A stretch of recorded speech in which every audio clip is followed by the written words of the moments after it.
ሰላም ኣብ መላእ ዓለም ዘለኹም ክብራት ኣሕዋት ሰላም እግዚኣብሔር ምሳኹም ይኹን። ናይ ሎምዓንቲ መደበይ እምበኣር ክትፈትውዎ ተስፋ እንዳገበርኩ ቅድሚ ናብኡ እምበለይ ግን እቶም ሓደሽቲ ዘለኹም ላይክ ሳብስክራይብ ኮመንት እንዳገበርኩም ነዚ መዓልታዊ ሒዘ ዝመፅእ ቪድዮታት ተኸፈልቲ ክትኮኑ ብኽብሪ ይዕድመኩም። እቶም መሳይ ፀናሕኩም ከዓ ከም ቀደምኩም ምትብባዕኩም ኣይፈለየኒ። ናይ ሎምዓንቲ ብሓንሳብ ኬድና ንሰርሖም ኣዝዩ ፅቡቕ ዝኾነ ኣባዓኸ ናይ ፅሟቕ ኢና ክንሰርሕ ማለት እዩ።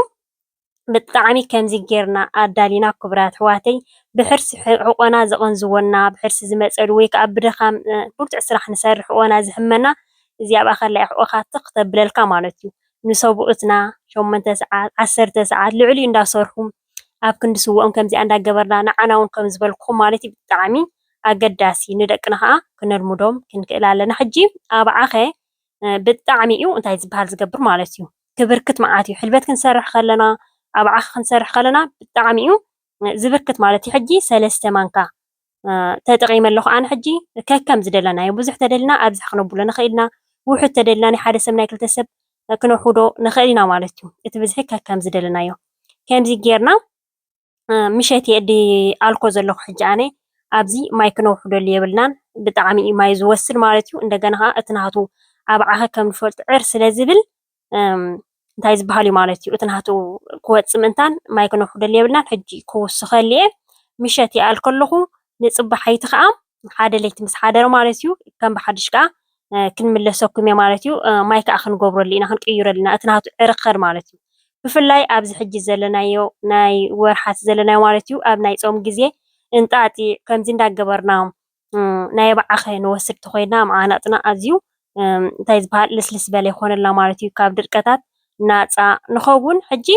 ሽፍን ኣቢለ ንሓደ ለይቲ ክሕድሮ እየ እንደገና ከዓ ንድስተ ጥራይ ዘይኮና ንገብሮ ኣባዓኸ ኣብ ዓድና ቅድም ኣነ ይዝክሮ ከምዚ ሕቆኦም ዝሓመሙ ወይ ከዓ መስበርቲ ዘለዎም ከምዚ ገይሮም እልኽ ካቢልካ ሓዲርካ ብመዓር ጌርካ ከም ቁርሲ ጌርካ ከማን ይብላዕ ማለት እዩ። ህርብ ምሽ ኣቢሉ ብመዓር ጌርካ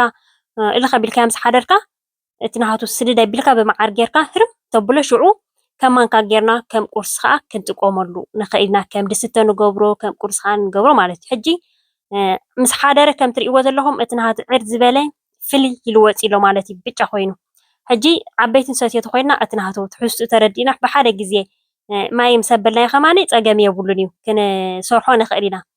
ካልኣይ ግዜ ክንደግሞ ተደሊና ከዓ ክንደግሞ ንኽእል ኢና ማለት እዩ። ካልኣይ ግዜ ተደጊምና ሕጂ እቲ ናቱ ዕር ዝብል ይኸደልና ማለት እዩ። ሕጂ ከምዚ ገይረ ከዓ ኖርማል ሓደ 5 ሰዓት 6 ሰዓት ይኸውን እልኽ ኣቢለ ከዓ እቲ ማይ ክንቅይሮ ኢና ማለት እዩ። ከም ዝበልኩኹም ግን ዓበይቲ ንሰትዮ ተኾይንና እቲ ናቱ ትሕዝቶ ተረዲእና ብሓደ ግዜ ከለና ኣሊኽናዮ ምስ ሓደርና እውን ክንጥቀመሉ ንኽእል ኢና ማለት ሕጂ ከም ትሪእዎ ዘለኹም ማይ ከዓ ገይረሉ ኣለኹ። ሕጂ እንዳፃዕደው ይኸድ ኣሎ እቲ ናቱ ዕር ዝበለሲ ወፂኡ ማለት እዩ ብጫ ዓይነት ኮይኑ ወፂኡ። ሕጂ ዳሕራይ ከዓ ክምለሰኩም እየ 5 ሰዓት ነፅንሖ 6 ሰዓት ነፅንሖ ፀገም የብሉን እዩ ዋላ 4 ሰዓት 6 ሰዓት እውን ክነፅንሖ ንኽእል ኢና ንእሽተይ እቲ ናቱ ማይ ስሕብ ጥራይ ከብለልና። ሕጂ እምበኣር ተመሊሰኩም ኣለኹም። ሕጂ ካብቲ ዝነበሮ ናይ መጀመርያ ሕጂ ቁርብቲ እንታይ ዝበሃል ኮይኑ ኣሎ ማለት እዩ። ከምዚ እቲ ናቱ ብጫ ኣይኮነን ዘሎ እቲ ዕረ ናቱ ፅዕዱ ዝበል ኮይኑለት ማይ ኣብ ካልኣይ ግዜ ዝገበርናዮ ማለት እዩ። ሕጂ እዚ ክነብሎ ኢና ኣፅር ረቢለ ከም ትሪኦ ዘለኹም እንታይ ዝበሃል ኮይኑ ኣሎ ፅሩይ ኮይኑ ኣሎ ማለት እዩ። ሕጂ ንእሽተይ ኩላ ኣይገብራን እየ ከትርፈላ እየ ማለት እዩ። ንእሽተይ ከትርፈላ እቲ ዝበዝሐ ግን ንሕጂ ክጥቀመሉ እየ። እታ ነትርፋ ከዓ ኣብ እንታይ ዝበሃልና ጌርና ኣብ ፍሪጅ ንገብሮ ንፅባሐይቲ ከዓ ክንጥቀመሉ ንኽእል ኢና ማለት እዩ። ክቡራት ኣሕዋተይ ብቕልል ዝበለ ከመይ ጌርና ከዓ እንታይ ዝበሃል ኣብ ቀፃሊ ንኣውደ ዓመት ክኾነና ይኽእል ተደሊና በፅቢፅና ክንሰትዮ ንኽእል ከዓ ብካልእ ዓይነት ኣሰራርሓ ከዓ ሒዘልኩም ክመፅእ እየ ቪድዮ ኣዳልየልኩም ኣለኹ ማለት እዚኣ ከዓ ብቕልል ዝበለት ብጣዕሚ ቀላል ዝኾነት እያ ማይ ንጥቀመሉ ኣብዚ ሕጂ ዝሕል ዝበለ ብፍላይ ኣብ ግዜ ሙቐት ተኾይኑ ዝሕል ምንታን ክብለና ዝሕል ዝበለ ክንጥቀም ንኽእል ኢና። ኣብዚ ከም ምርጫና ማለት እዩ ዋላ ሓደ ፀገም የብሉን እቲ ናቱ ማይ ሕጂ ቁርብ ለዝነበረ ገይረ ኣለኹ ማለት እዩ። እታ ተረፍ ከዓ ኣብዚኣ ክገብር እየ ከም ትሪእዋ ዘለኹም እዛ ዝተረፈ ኣብዚኣ ገይረ ንፅባሐይቲ ከዓ ይጥቀመሉ ማለት እዩ። መብረ ናይ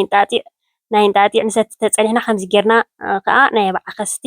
نبل مالتي كبرات حواتي بحفشة حقي كم زبلكم كمزي سوبتنا بتعمي زسرح تخينهم نحنا ون بسرح بتعمي هاي زبحت خينا حجازي يزي قليل كوينو يردأنا نهاتو تحستجن ولا حد مداركتي يقولني حجي أبزي تدلينا عرس لزبل شكر كنجبر نخلنا شكر أي نفوتنا عنا نسام عنا نتزلناها كنجرفن خلنا أنا مع عريك برالهم كم دليتنا مالتي معدنا نتقم شكرنا نتقم مالتي حجي ندقنا أبز حبينا شكر آل من نبلهم كساب زلهم دو مالتيو مغنياتو قرط لي عرس لزي تعم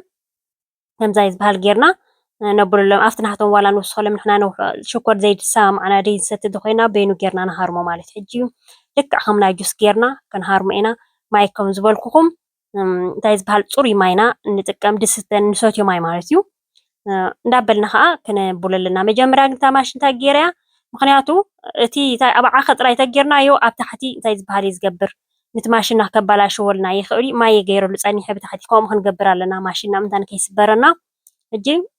ጻዕዳ እዩ ዝኸውን ጽቡቕ ገይሩ እንተተሃሪሙ ማለት እዩ ጽቡቕ ገይርና ክንሃርሞ ኣለና ብውሕድ ሓደ 2 ደቂቕን ፈርዓን 3 ደቂቕ ዝኾኑ ጌርና ክንሃርሞ ኣለና ከም ትርእይዎ ዘለኹም ከዓ ኮይኑ ኣሎ ማለት እዩ ሓፊስ ተደሊና ሕፍስ ነብሎ ቅጥን ዝበለ ተደሊና ቅጥን ዝበለ ክንገብሮ ንኽእል ኢና ክጽብቕ መዓት ኮይኑ ማለት እዩ ኣብ ሓፂር ግዜ ከምዚ ኣግብራ ብና ንኽሰርሓ ቀላል እያ እቲ ናቱ ትሕዝቶ ከዓ ብጣዕሚ ማለት እዩ ሕጂ ከምዚ ኣጌርና ቢከርና ኣድሉ ወቢልና بزحل زبلت ما يتجرنا أب جزية صحي فلات خينو بولت كم زي مقبل زي بلع كمان سي أيت بدينها مالت بالطعميو حاجة زي حفظ زبلت تجرنا يو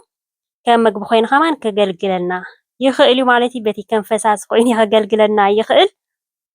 كم زي أجرنا قربا بيلنا نعانا ندكنا نسوبوتنا كنت كمل لا نخيلنا مالتيو كبرات حواتي نسخم كا أبحث إير جزية إن شو من تدقنا 10 دقائق يزلكم زلهم كبرات حواتي لايك يكفلن لايك المقبر مخنياتو كمزي ناي مقبتات ببعينوتو دسته ገለገለ كمزيو اتي حيزلكم ዝመጽ ቪዲዮታት ማለት እዩ ከምዚ ዘኽፍእ ነገርስ ኣይኮነኒ ስለዚ እስኹም ከዓ ላይክ ኣይተውሕድሉ ብዙሓት ሕዋት ብእውነት ሸር እንዳገበርኩም ላይክ እንዳገበርኩም ብጣዕሚ ኢኹም እዚኦም ንዓ ኣይትምልከትና ነቶም ገለገለ ሕዋት ካብ ምርሳዕ ከይከውን ንምዝኽኻር እየ ዝብለኩም ዘለኹም በዓልኩም ሓሲብኩም ኢኹም ትገብርሉ ዘለኹም ብእውነት ብጣዕሚ እየ ዘመስግነኩም ንኹላትኩም ማለት እዩ كنز تريو وزلخم يمثل حجي ليمين انت دلينا صوم قابلنا مسؤون كم جس جرنا كنجبرنا خلينا أنا كن أمن نحطو كم تريو وزلخم كا يجبر لهم مالتي جدا ليمين أبع آخر نبل كلنا حنصير خلنا ليمين يدلينا مالتي بزي ليمين أين بولينا أين الدالونينا بحافشة أمن يتصوم جزية ترايزي كنا بحافشة صحي سلزمت أن نازل زور حاتزي كم ذكرنا كنت كم نخلينا مالتي نايلو معانتي مدبين بار كمزي تريو زلهم مسل كبرات حواتي بالطعمي صبق زخونه ثم انا ابع خسريحنا لنا فتيكم ما تكونوا تسفا እንዳገበርኩ ጀሚረ ክሳብ ዝውድ ዝተኸታተልኩምኒ ካብ ልቤ ዘመስግነኩም ክትኣትወልኹም ላይክ እንተረሲዕኹም ክትወጽኸልኹም ኣይትረስዑ ክብራት ሕዋተይ ወኻልእ ትሕዝቶ ክሳብ ዝመለሰኩም ሰላምን ጥዕናን ኣበብ ዘለኹም ሞ ሰሰናዩ